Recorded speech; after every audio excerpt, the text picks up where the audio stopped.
It's because vaccines lowered the rate of deaths from all these horrible diseases.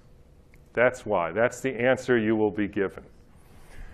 Now, if you said, okay, like what? So, as everybody knows, measles vaccine lowered the death rate from measles, and mortality is always the best thing to study because it's the worst thing that can happen, and we have the clearest statistics.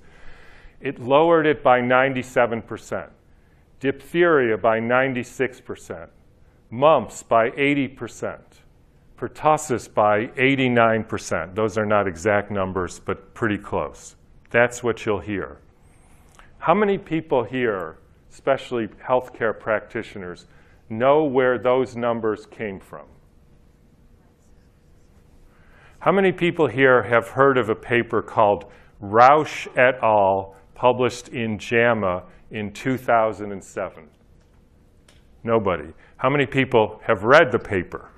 Nobody, except me, which I didn't want to, but I did because I wrote this book, and I figured somebody might ask me a question. I figured I should know it. So Rausch et al. Is the #1 cited paper in all of vaccine research. If you go to a study and they're studying how to preserve diphtheria antigen, first line, we all know that measles death rate was lowered by 97% because of, and the citation is Rausch et al.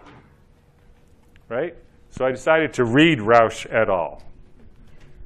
And here's what you see. Everybody has this. You see this.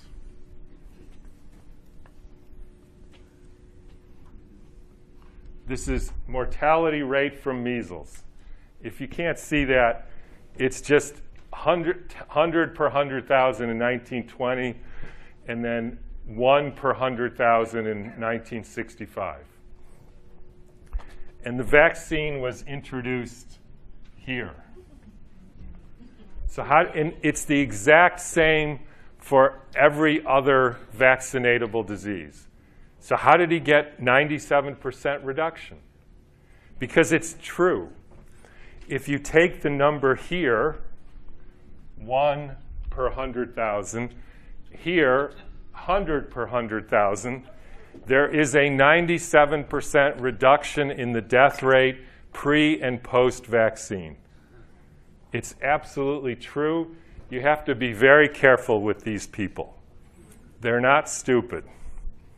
They know how to report data, and unless you do your homework and read Rausch et al., which is long and tedious and boring, you will never see what the gig is. This is where it comes from.